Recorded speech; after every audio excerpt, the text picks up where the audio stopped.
My name is Peter Joseph. I am currently the de facto founder of an organization called the Zeitgeist Movement, which is seeking to alter the current cultural climate, if you will, into something that could be considered actually sustainable for not just one nation or class, but all the world's people.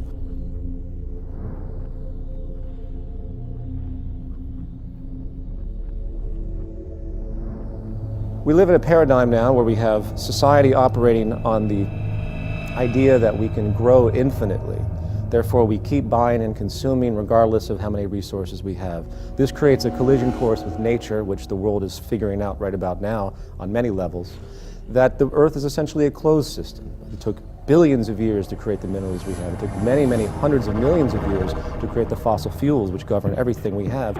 And amazingly enough, we've created this system where we're using all of our resources to create the economic growth required to sustain employment and everything else.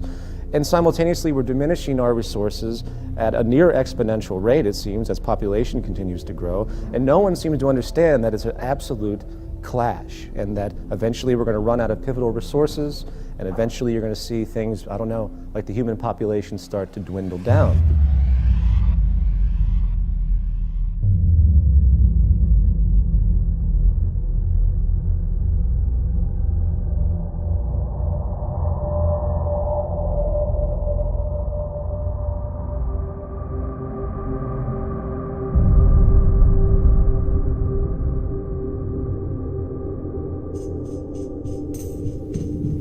My name is Jacques Fresco, and I'm going to present the concept of the Venus Project.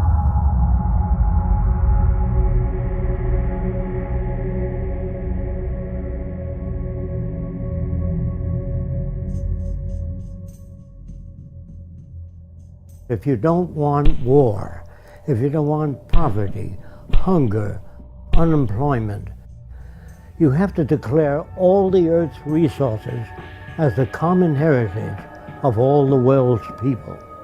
All the artificial boundaries have to be removed so that people can travel anywhere.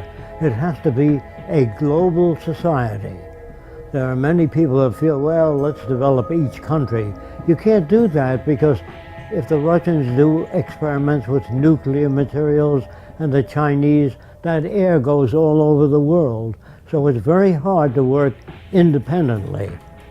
So I would say, if you want these things, you have to change the way your society operates.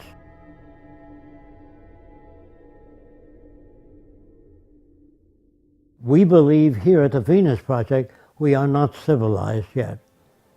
As long as you have armies, navies, prisons, police, we are not civilized. No nation is civilized. Being civilized is an ongoing process. The more we learn, the more we know about the environment and human relations, the more we're able to deal with the problems. If we fail to do that, we won't be able to solve problems. If we go with traditional values, we won't be able to solve problems. All of these pump primers do not work. There's always been wars.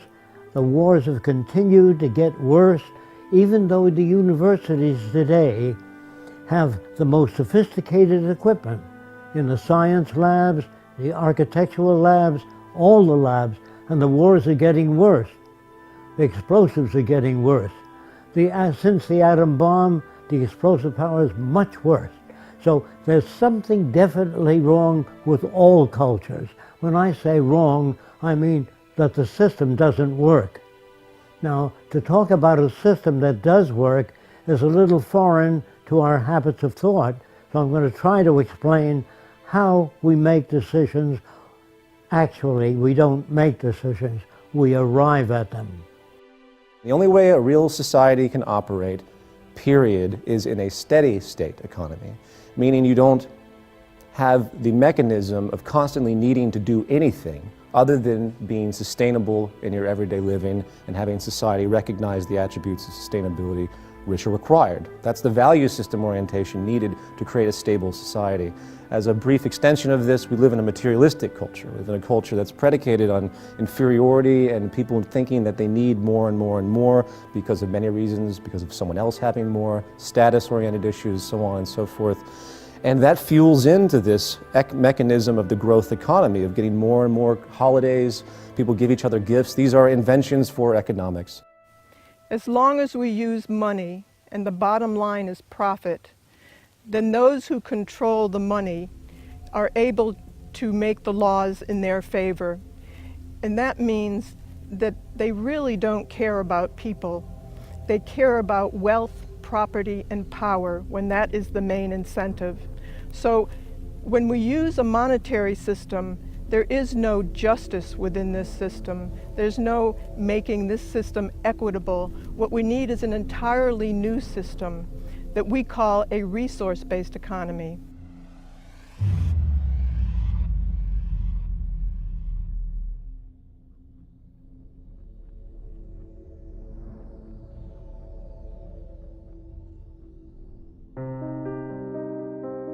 In regard to social operation and how to create a new society, or better yet, just to say to create any society that would be sustainable and efficient, there's really an empirical train of thought, if you will, of how to do that. First of all, you have to think about what the human being actually needs.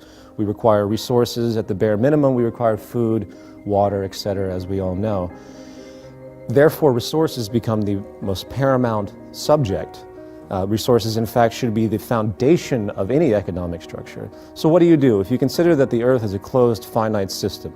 First thing you have to do is do a survey of the Earth's resources and the carrying capacity of the environment. If you produce a population far in excess of the carrying capacity of the environment, you're going to have trouble. You're going to have malnutrition and all the problems that go with it. So first we have to find out what can each successive environment carry and maintain a population in accordance with the carrying capacity of the Earth, not what I like or somebody else likes or some politician's notions. It has to be based upon the carrying capacity of the Earth. To organize a structure based on the intelligent management of the Earth's resources, you start from essentially the base level of where is everything. So you look at the planet and you say, okay, we have iron ore here, we have petroleum deposits here, if we were using petroleum at that point in time. In the future, hopefully will not be because it's damaging.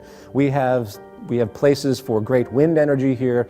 You get the point. We can assess the entire environment of what we currently use based on our technological facilities at that point, and we start to create a structure of analysis, maintenance, and management, and basically monitor and understand what we have. Then we can design the parameters for the new society.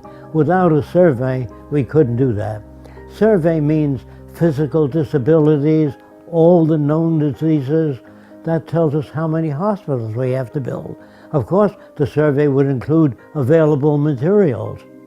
Otherwise, if you just sit down, turn out a hospital or turn out a social plan, not based on what you have, not based on what Fresco believes, only statistical evidence. The end of what's your opinion should have been gone in 1927. Then you move to the next level. How do we utilize resources in the most efficient way? Technology is the methodology to harness any type of resources we have. Technology is the growing intellectual field that allows us to know how to manipulate our environment for our betterment and to be more sustainable, hopefully. So what we do is we utilize our technical information and then we analyze the planetary resources. Then we build from the ground up an entire infrastructure not based on the whims of any type of ideology, capitalist, socialist, fascist, whatever, what have you, communist. You do it based explicitly on the most efficient means to do it with the most peak efficiency possible based on the technology available at the time, the intellectual resource of the time. You have peak efficiency and sustainability as your goal. You just simply weigh all parameters when you analyze anything, and then you're going to build a society that is essentially, for lack of a better expression, perfect. It's not perfect at all because things are going to constantly change, but it's the best you can do at that point in time, which I think would be a variance of perfection.